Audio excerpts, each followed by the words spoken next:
ಮಾಜಿ ಮುಖ್ಯಮಂತ್ರಿಗಳಾದಂತಹ ಎಸ್.ಎಂ. ಕೃಷ್ಣ ಅವರ ಪಾರ್ಥಿವ ಶರೀರ ಇದೀಗ ಹುಟ್ಟೂರು ಸೋಮನಹಳ್ಳಿಗೆ ಬರ್ತಾ ಇದೆ. ಅಂತಿಮ ದರ್ಶನ ಮತ್ತು ಅಂತ್ಯಕ್ರಿಯೆಗೆ ಈಗಾಗಲೇ ಏನು ಕೆಲವೇ ಕ್ಷಣಗಳು ಮಾತ್ರ ಬಾಕಿ ಇರುವಂತದ್ದು. ಇನ್ನು ನಮ್ಮ ಜೊತೆ ಎಸ್.ಎಂ. ಕೃಷ್ಣ ಅವರ ಸೋದರ ಸೊಸೆ ಸುಜಿಯಮ್ಮನವರು ಇದ್ದಾರೆ. ನಾನು ಮಾತನಾಡಿಸ್ತೀನಿ. ಅಮ್ಮ, ನೆನ್ನೆ ಎಸ್.ಎಂ. ಕೃಷ್ಣ ಅವರು ವಿಧಿವಶರಾಗಿರುವಂತದ್ದು, ಇವತ್ತು ಅವರ ಪಾರ್ಥಿವ ಶರೀರ ಹುಟ್ಟೂರಿಗೆ ಬರ್ತಾ ಇದೆ.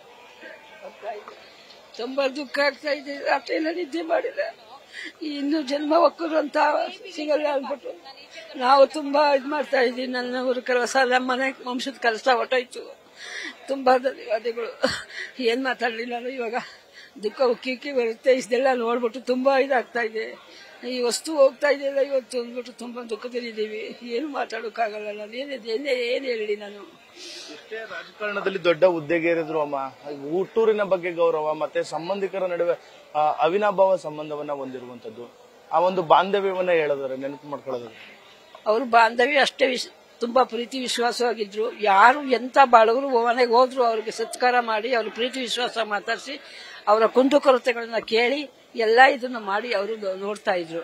ಅವರು ಯಾರು ದೊಡ್ಡವರು ಚಿಕ್ಕವರು ಸಂಬಂಧಿಕರು ಬೇರೆಯವರು ಅಂತಿಲ್ಲ. ಯಾರು ಮಂಡ್ಯ ಜಿಲ್ಲೆಯವರು ಯಾರೋದ್ರು ಕೂಡ ಅವರು ತುಂಬಾ ಇದಾಗಿ ಅವರು ವರ್ತಿಸ್ತಿದ್ರು. ಅದೇ ತರ ಅಕ್ಕ ಪ್ರೇಮಕ್ಕನ್ನು ಕೂಡ ಅದೇ ತರ ಎಲ್ಲಾರ್ಗು ಮಾಡ್ತಿದ್ರು.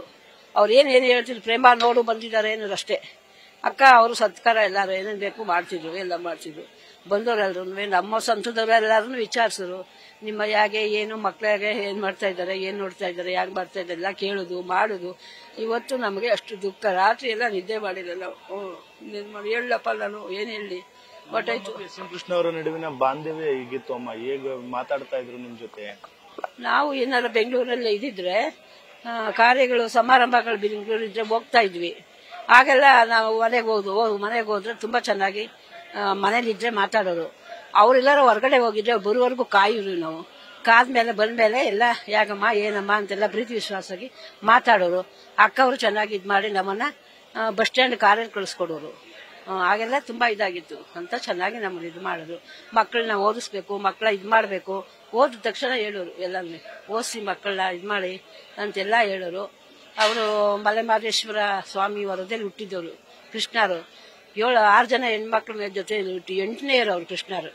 ಎಸ್.ಎಂ. ಕೃಷ್ಣ 8ನೇಯವರು. ಅವರು ಯಶೋಧರಮ್ಮ ದಾಸಪ್ಪ ಅವರೆಲ್ಲ ಬಂದು ಅವಾಗ ಅವರು ಕೃಷ್ಣ ಎಸ್.ಎಂ. ಕೃಷ್ಣ ಅಂತ ಹೆಸರು ಇದು ಮಾಡಿ ಮಾಡಿದ್ದು 8ನೇಯವರು ಅವರು. ಹಾಗೆ ಇದ್ ಮಾಡಿದ್ರು ಅವರು. ಅಷ್ಟೇ ವಿನಯ ನಡತೆ. ಯಾವ ಮಿನಿಸ್ಟ್ರು ಅಲ್ಲ, ಯಾವ ರಾಜ್ಯಪಾಲ ಯಾರು ಅವ್ರ ತರ ಬರೋಕ್ಕಾಗಲ್ಲ. ಹಿಂದೂ ಬರಲ್ಲ, ಮುಂದೂ ಬರಲ್ಲ. ಅವ್ರ ಶಿಸ್ತು ಅವ್ರಿದು ಅವ್ರ ತರ ಸರಳ ಜೀವಿ. ಅವರು ತುಂಬಾ ಸರಳ ಜೀವಿ. ಅವರು ತುಂಬಾ ಚೆನ್ನಾಗಿ ಇದ್ ಮಾಡ್ಕೊಂಡಿದ್ರು. ಯಾವತ್ ಬಂದಿದ್ರು ಅಮ್ಮ? ಅವರು ತಮ್ಮಂದು ಇದಾಯ್ತಲ್ಲ,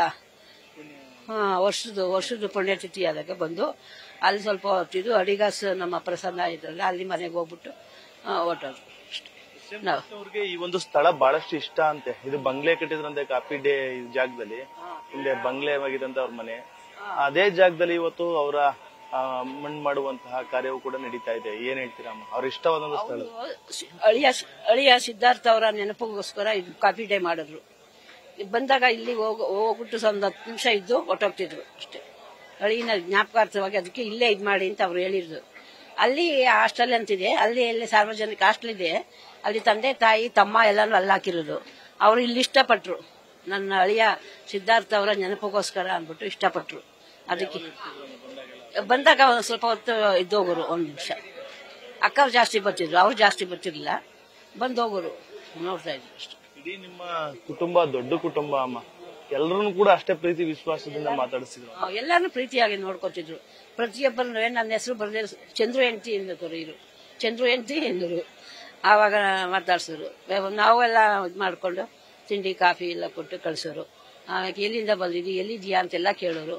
ನಾವ್ ಈಗ ಬಂದೋ, ಇಲ್ಲಿಗೆ ಬಂದೋ ಸೀದಾ ಅಂತ ಎಲ್ಲ ಹೇಳಿದ್ರೆ, ಯಾಟ್ರಲ್ಲಿ ಬಂದ್ರಿ, ಬಸ್ಸಲ್ಲಿ ಬಂದ್ರ ಏನು ಅಂದ್ರು. ಬಸ್ಸಲ್ಲಿ ಬಂದ್ವಿ ನಾವು ಅಂತ ಹೇಳಿದ್ರೆ ಕಾರ್ ಕಳ್ಸೋರು. ಕಾರ್ ಕಳ್ಸಿ ವ್ಯಕ್ತಿ ಅಮ್ಮ ಈ ಕ್ಷಣದಲ್ಲಿ ನಮ್ ಜೊತೆ ಇಲ್ಲ ಅಂತ ಎಷ್ಟು ಬೇಜಾರಾಗ್ತದೆ ಗೊತ್ತಾ. ನನ್ನ ಯಾರೋ ನನ್ನ ಮಕ್ಕಳನ್ನೇ ಕಳ್ಕೊಂಡಂಗಾಗಿದೆ, ನಮ್ಮವ್ರನ್ನೇ ಕಳ್ಕೊಂಡಂಗಾಗಿದೆ. ಅವ್ರು ಕಳ್ಕೊಂಡಿರೋದು ನಮ್ಮ ವಂಶದ ಇದು ಕೆಲಸನೇ ಹೊಟ್ಟೋಗುತ್ತೆ. ನಮ್ಮ ಕೆಲಸನೇ ಹೊಟ್ಟೋಯ್ತು ವಂಶದ್ದು. ಆತರ ಆಗಿದೆ. ನಾವು ಇವತ್ತು ದಿವಸ ನಾವು ತುಂಬಾ ತಬಲಿ ಆಗಿದ್ದೀವಿ. ಎಲ್ಲ ತಬಲಿ ಆಗಿದ್ದೀವಿ. ಅವ್ರ ನೆನಪುಗಳು ನಾವು ಬರೀ ಇವಾಗ ನೆನಪುಗಳಲ್ಲಿ ಇರ್ಬೇಕಷ್ಟೇ ಹೊರತು ಫೋಟೋ ನೋಡ್ಕೊಂಡು ಕೂತ್ಕೋಬೇಕಷ್ಟೇ ಹೊರತು ಏನು ಇಲ್ಲ ನಮ್ಗೆ ಏನು ಆಗಿದೆ.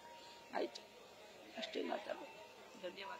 ಇದಿಷ್ಟು ಎಸ್ ಎಂ ಕೃಷ್ಣ ಅವರ ಸೋದರ ಸೊಸೆ ಸುಜಿಯಮ್ಮನವರ ಮಾತಾಗಿರುವಂತದ್ದು. ಅಂದ್ರೆ ಅವರನ್ನ ಕಳ್ಕೊಂಡು ನಮ್ಮ ಕುಟುಂಬ ಇದೀಗ ತಬ್ಬಲಿಯಾಗಿದ್ದೇವೆ, ಎಲ್ಲರೂ ಕೂಡ ತಬ್ಬಲಿಯಾಗಿದ್ದೇವೆ ಎಂಬ ಮಾತುಗಳನ್ನು ಕೂಡ ಹೇಳ್ತಾ ಇರುವಂತದ್ದು. ಕ್ಯಾಮ್ರಾ ಪರ್ಸನ್ ಅರ್ಶು ಜೊತೆ Nandish, news first, Somanahalli. News first ನಿರ್ಭೀತಿಯಿಂದ ನಿಮ್ಮ ಪರವಾಗಿ.